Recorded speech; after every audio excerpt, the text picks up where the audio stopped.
गहरी साजिशों का दौर है यारों, उनकी गिरहवा में झांक लिया करो। आज यही स्थिति है। राहुल गांधी ने आज फिर नरेंद्र मोदी को गच्चा दिया और जिस तरीके से कल उन्होंने गच्चा दिया था और पूरी साजिश उन्होंने उनकी फेल कर दी थी, आज भी वही किया। और राहुल गांधी के लिए आज कांग्रेस पार्टी के ट्विटर हैंडल से ट्वीट किया गया था कि राहुल गांधी 1:30 बजे राजस्थान पहुंच करके वहां पर एक रैली को संबोधित करेंगे। भारतीय जनता पार्टी ने सोचा कि आज राहुल गांधी तो है नहीं, और जैसे ही यह खबर लगी राहुल गांधी सदन पहुंच गए और पूरे विपक्ष ने लेटर दे दिया कि अब हमारी तरफ से राहुल गांधी बोलेंगे। मजबूरी थी, उन्हें बोलने के लिए मौका देना पड़ा। और जैसे ही राहुल गांधी बोले, प्रधानमंत्री नरेंद्र मोदी, अमित शाह, गौतम अडानी और पूरी भाजपा को आज उन्होंने नंगा कर दिया। जब उन्होंने नंगा किया तो इतना बिलबिला गई भारतीय जनता पार्टी कि उसने यह साजिश रच दी कि राहुल गांधी ने सदन में जो फ्लाइंग किस किया सदन के लोगों को, वो उनकी एक महिला मंत्री जो शोभा है, जो कर्नाटक से आती है, शोभा कंदले, उन्होंने कहा कि राहुल गांधी ने उन्हें ये फ्लाइंग किस दी। अब साहब, सारी भारतीय जनता पार्टी की महिला सांसद पहुंच गई लोकसभा अध्यक्ष के पास कि राहुल गांधी की सदस्यता रद्द कीजिए। अब आप समझ सकते हैं कि राहुल गांधी का इतना डर है, इतना डर है। और यह स्थिति है। और राहुल गांधी ने सदन में आज जब अपना भाषण दिया, उन्हें सबसे पहले जिक्र किया सूफी संत जलालुद्दीन रूमी का, और उनके साथ शुरू करके उन्होंने रावण से लेकर के सबका जिक्र कर दिया। और उन्होंने जिक्र कर दिया कि आखिर कुंभकर्ण कौन है, मेघनाद कौन है, और गौतम अडानी, अमित शाह और नरेंद्र मोदी कौन है। तो तीनों का उन्होंने एक सामंजस्य बिठाया। उन्होंने कहा यह कभी भी देशभक्त नहीं हो सकते क्योंकि ये देशद्रोही हैं, ये देश को टुकड़ों में कर रहे हैं। भारत मेरे लिए मां है, मेरे लिए दो मां है, एक मेरी मां सदन में बैठी है, एक भारत मां है, और भारत मां को ये टुकड़े में कर रहे हैं। और इन्होंने किस तरीके से मणिपुर को जलाया, हरियाणा को जलाया, और ये स्टेट स्पॉन्सर्ड जो हिंसा है वो कैसे देश को बर्बाद कर रही है। आप भी सुनिए राहुल गांधी ने क्या कहा।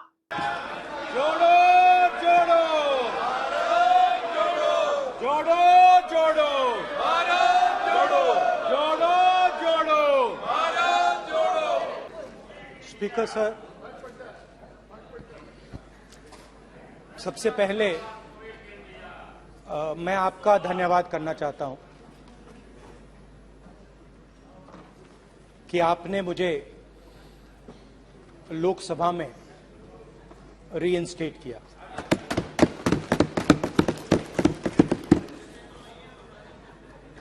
और पिछली बार जब मैं बोला तो शायद मैंने आपको थोड़ा कष्ट भी पहुंचाया, क्योंकि मैंने इतनी जोरों से अडानी जी पे फोकस किया कि जो आपके सीनियर नेता हैं शायद उनको थोड़ा कष्ट हुआ। तो वो जो उनको कष्ट हुआ, अभी भी कष्ट हो रहा है, वो जो कष्ट हुआ, अभी भी कष्ट हो रहा है, विषय पे आइए, विषय पे। अभी भी कष्ट हो रहा है, अभी भी कष्ट हो रहा है।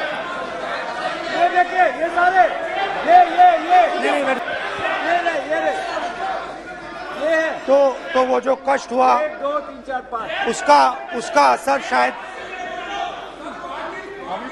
आप पे भी थोड़ा हुआ। तो इसके लिए मैं आपसे माफी मांगता हूं, मगर मैंने सिर्फ सच्चाई रखी थी। मगर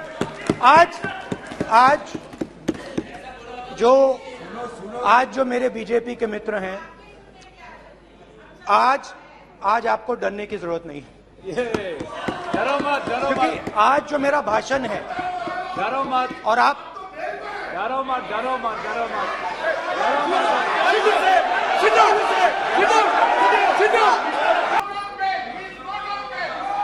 ब्रदर तो आज कोई घबराने की जरूरत नहीं है। आज मैं अपना भाषण, मेन जो भाषण है वो अदानी जी पे नहीं बोलने जा रहा हूं। आप छोड़िए, तो आप रिलैक्स कर सकते हैं, आप शांत रह सकते हैं, क्योंकि मेरा भाषण आज दूसरी डायरेक्शन में जा रहा है।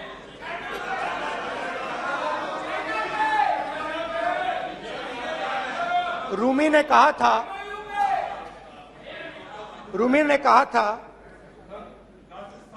जो शब्द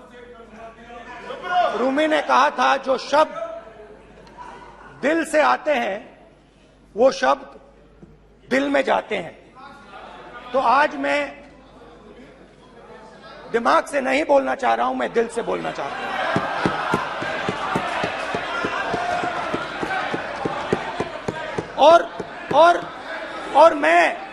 और मैं आज आप लोगों पर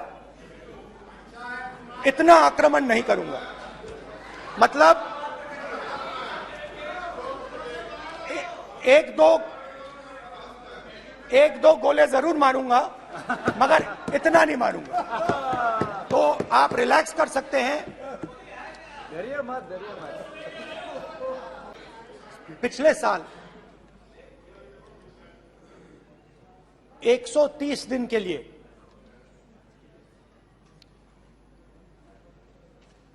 मैं भारत के एक कोने से दूसरे कोने तक गया। अकेला नहीं, बहुत सारे लोगों के साथ।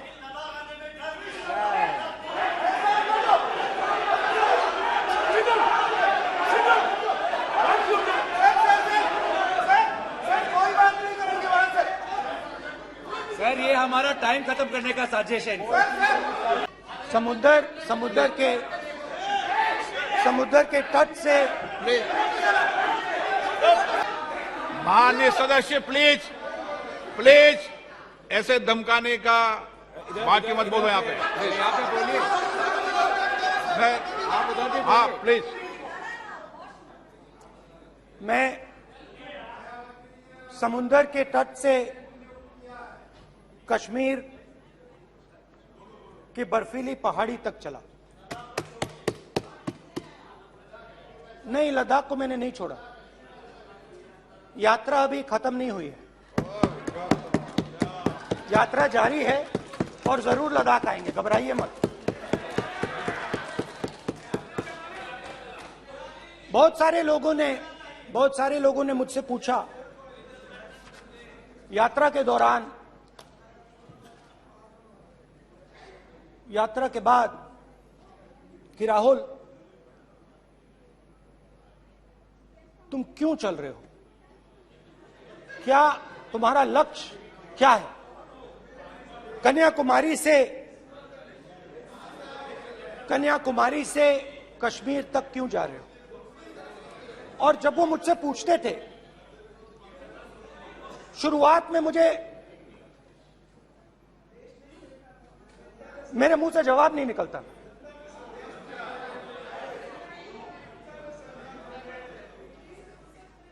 शायद मुझे ही नहीं मालूम था कि मैंने ये यात्रा क्यों शुरू की। जब मैं कन्याकुमारी से शुरू हुआ,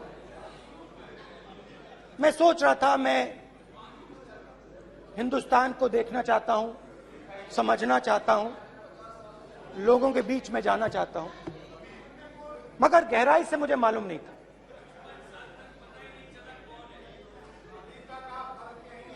थोड़ी देर में मुझे बात समझ आने लगी।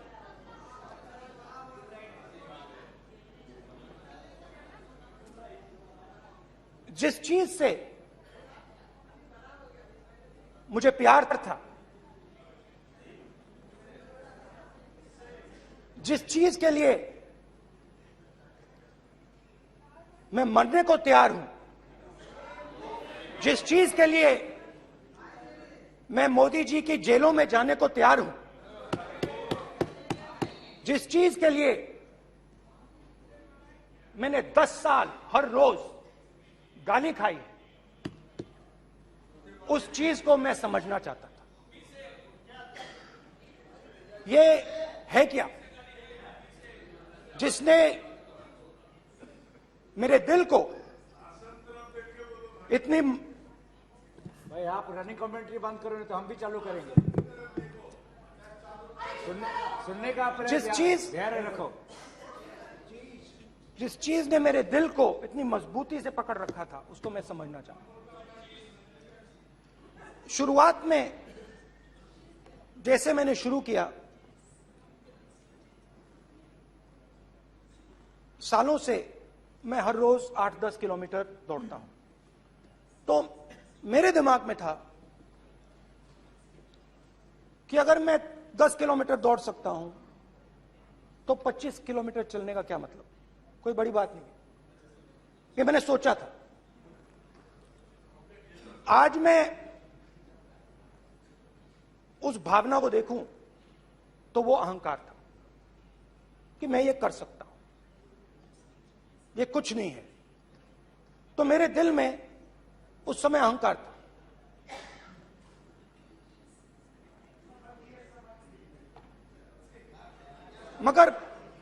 मगर भारत अहंकार को एकदम मिटा देता है, 1 सेकंड में मिटा देता है। तो हुआ क्या, 2-3 दिन में मेरे घुटने में दर्द शुरू हो गया। पुरानी इंजरी थी और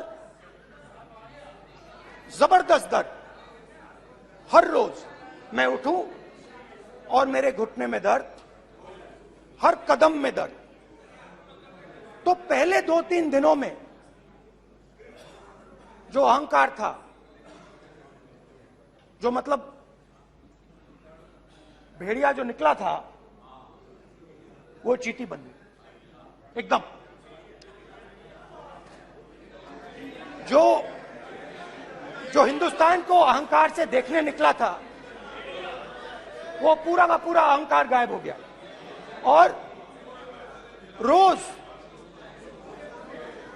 मैं डर डर के चलूं कि क्या मैं कल चल पाऊंगा। ये मेरे दिल में डर था। और जब भी ये डर बढ़ता था, कहीं ना कहीं से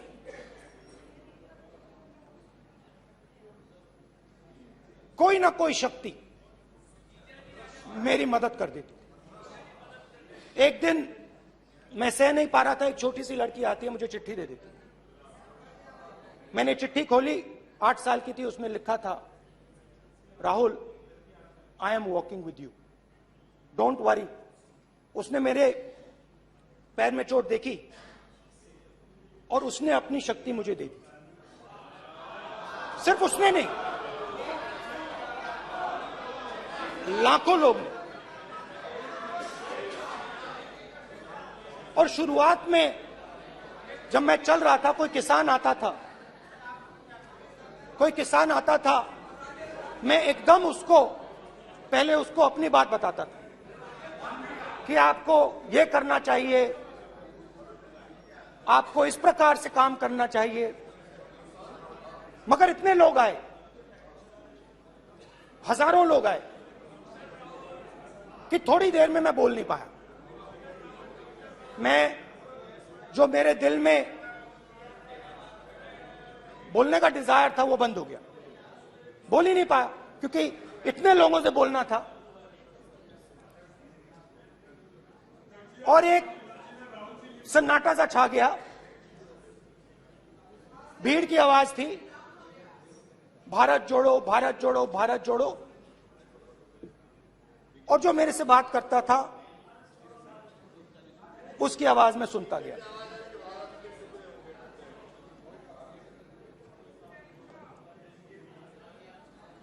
हर रोज सुबह 6 बजे से रात 7-8 बजे तक आम आदमी, गरीब, अमीर, बिजनेसमैन, किसान, मजदूर, सबकी आवाज।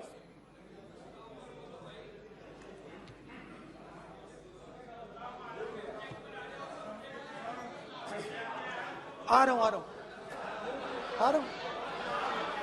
आप कल से रुके, अब थोड़ा और रुक लो, 5-10 मिनट रुक जाओ।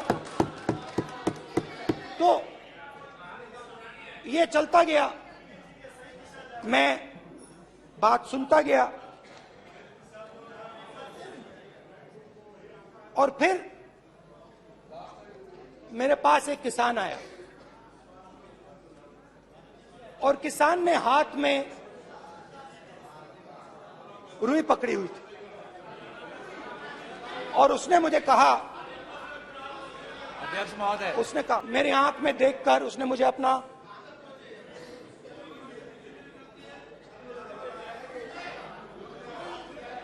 वो रुई का बंडल दिया, और उसने कहा, राहुल जी, यही बचा है मेरे खेत का यही बचा है, और कुछ बचा नहीं है। मैंने उससे जो मैं नॉर्मली सवाल पूछता था, भैया आपको बीमा का पैसा मिला, वो पूछा, बीमा का पैसा मिला, वो पूछा, और किसान ने मेरा हाथ पकड़ा। किसान मुझे कहता है कि नहीं राहुल जी, मुझे बीमा का पैसा नहीं मिला, हिंदुस्तान के बड़े उद्योगपतियों ने वो मुझसे छीन लिया। मगर इस बार बड़ी अजीब सी चीज हुई। जब मैंने किसान को देखा और वो मुझसे बोल रहा था, तो जो उसके दिल में दर्द था वो मेरे दिल में आया। जो उसके आंखों में शर्म थी जब वो अपनी बीवी से बात करता था, वो शर्म मेरी आंखों में आई।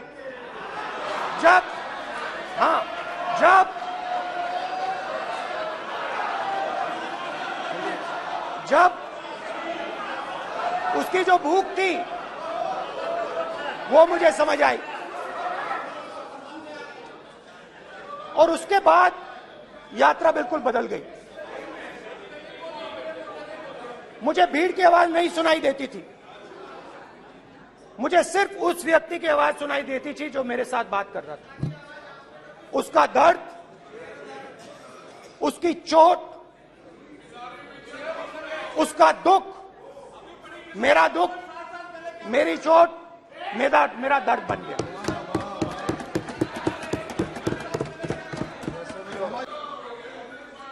भाइयों और बहनों, लोग कहते हैं कि ये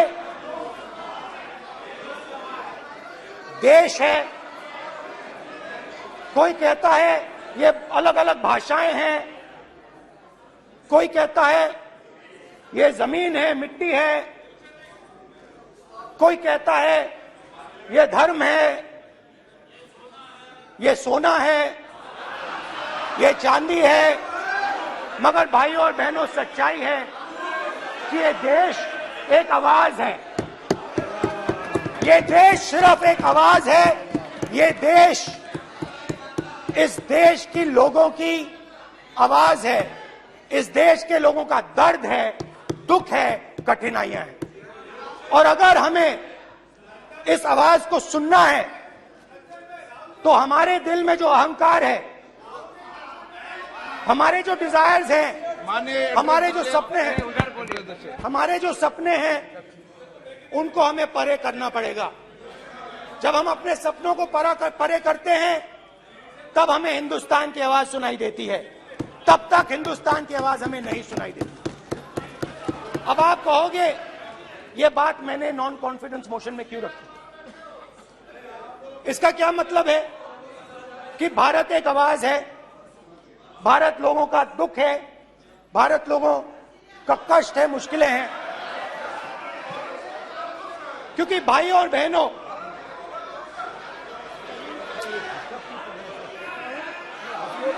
अध्यक्ष महोदय, अब पूरा सूद समेत जवाब तुमको मिलेगा फिर। आप हमें मत रोकिएगा फिर, आप हमको मत रोकिएगा फिर। स्पीकर सर, भारत एक आवाज है, भारत इस देश के सब लोगों की आवाज है, और अगर हम उस आवाज को सुनना चाहते हैं, हमें अहंकार को, नफरत को मिटाना पड़ेगा। स्पीकर सर, कुछ ही दिन पहले मैं मणिपुर गया। हमारे प्रधानमंत्री नहीं गए, आज तक नहीं गए, क्योंकि उनके लिए मणिपुर हिंदुस्तान नहीं है।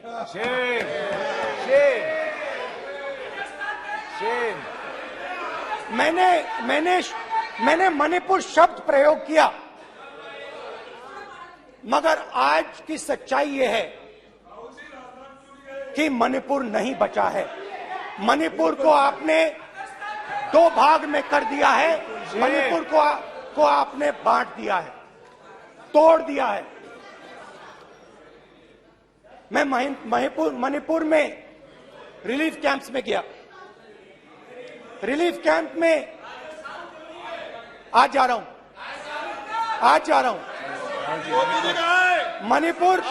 मणिपुर में रिलीफ कैंप में मैंने महिलाओं से बात की। ठीक है सर, सूद समेत मैं जवाब मणिपुर गया और मणिपुर के कैंप्स में मैंने महिलाओं से बात की, बच्चों से बात की, जो हमारे प्रधानमंत्री जी ने आज तक नहीं किया। एक महिला मुझे कहती है, मैंने उनसे पूछा, बहन क्या हुआ आपके साथ?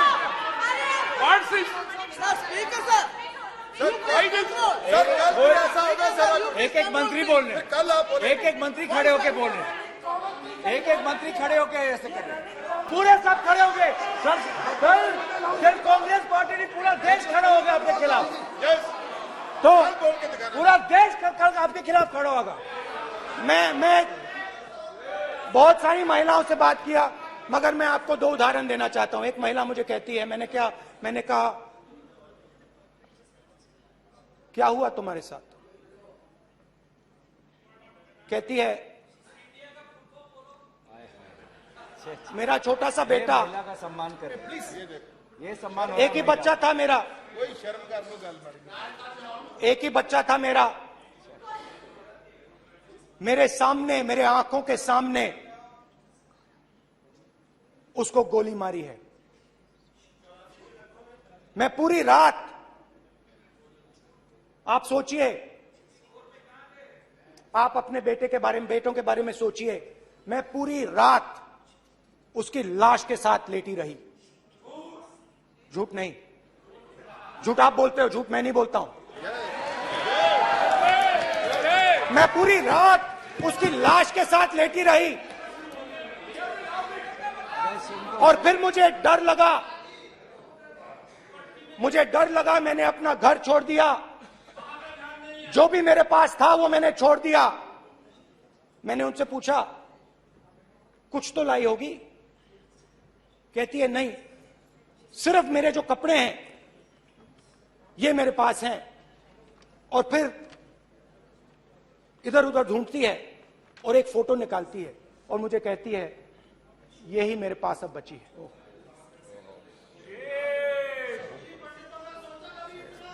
एक और उदाहरण, दूसरे कैंप में मैं, एक महिला मेरे सामने आती है, मैं उससे पूछता हूं, तुम्हारे साथ क्या हुआ? क्या हुआ तुम्हारे साथ? और जैसे ही मैंने ये सवाल पूछा,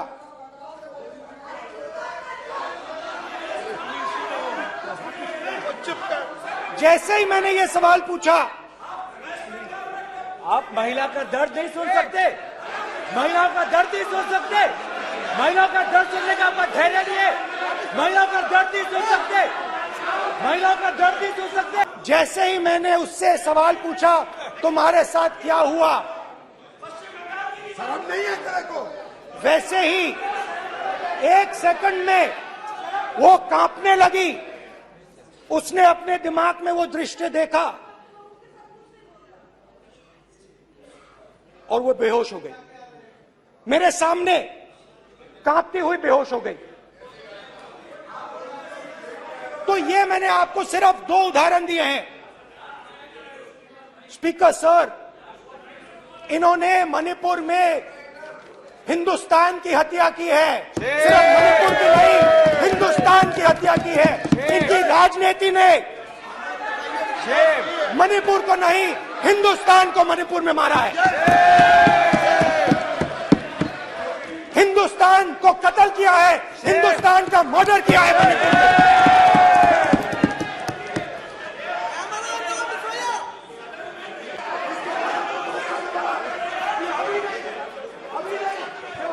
माननीय सभी सदस्यों को कहूंगा शांति रखें, प्लीज प्लीज।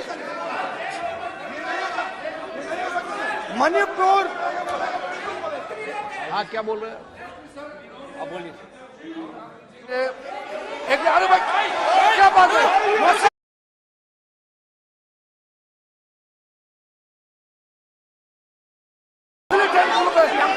सारा कांग्रेस पार्टी की वजह से जमा हुआ है।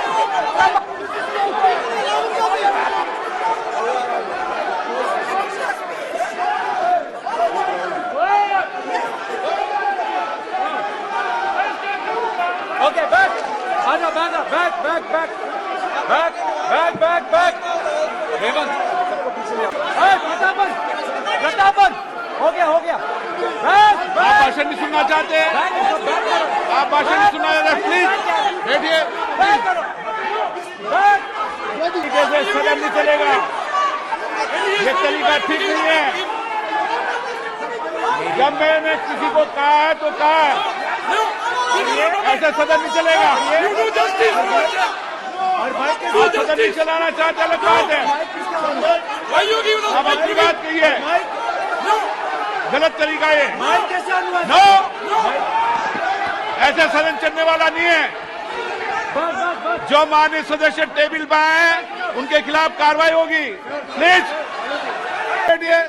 माननीय मंत्री जी, माननीय मंत्री जी प्लीज बैठिए। भारत सदन है, माता, प्लीज बैठिए। भारत माता। प्लीज बैठिए। भाषण के शुरुआत में बोला, भारत एक आवाज है, भारत हमारी जनता की आवाज है, दिल की आवाज है। उस आवाज की हत्या आपने मणिपुर में की। इसका मतलब भारत माता की हत्या आपने मणिपुर में की।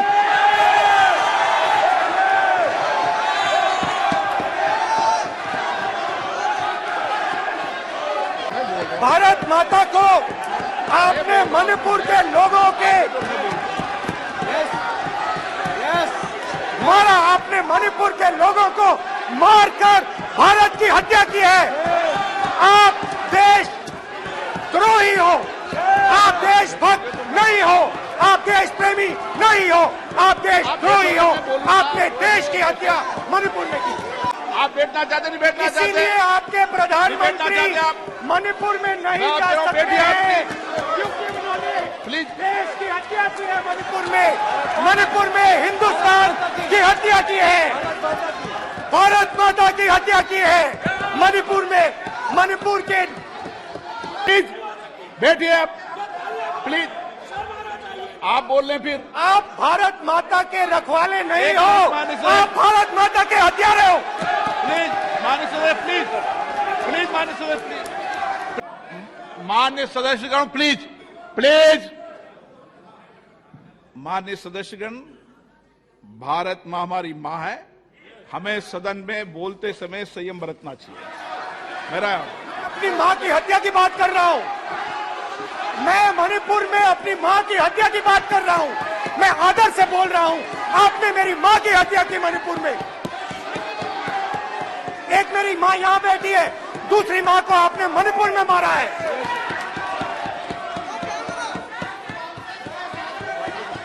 और हर रोज जब तक आप हिंसा को बंद नहीं करोगे, तब तक आप मेरी मां की हत्या कर रहे हो। हिंदुस्तान की सेना मणिपुर में एक दिन में शांति ला सकती है। हिंदुस्तान की सेना का आप प्रयोग नहीं कर रहे हो, क्योंकि आप हिंदुस्तान को मणिपुर में मारना चाहते हो।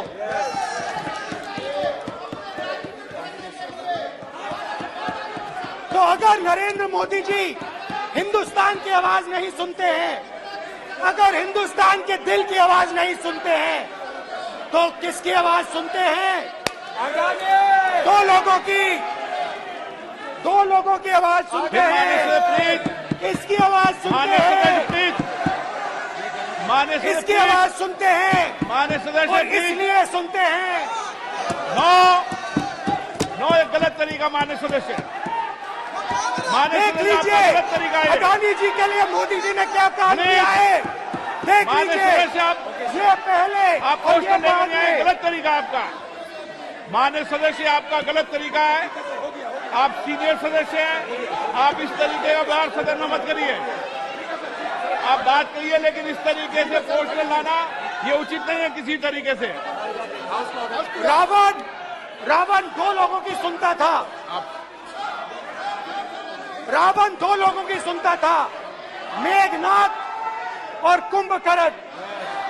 वैसे ही नरेंद्र मोदी दो लोगों की सुनते हैं, अमित शाह और अडानी। भाई और बहनों, लंका को हनुमान ने नहीं जलाया था, लंका को रावण के अहंकार ने जलाया था।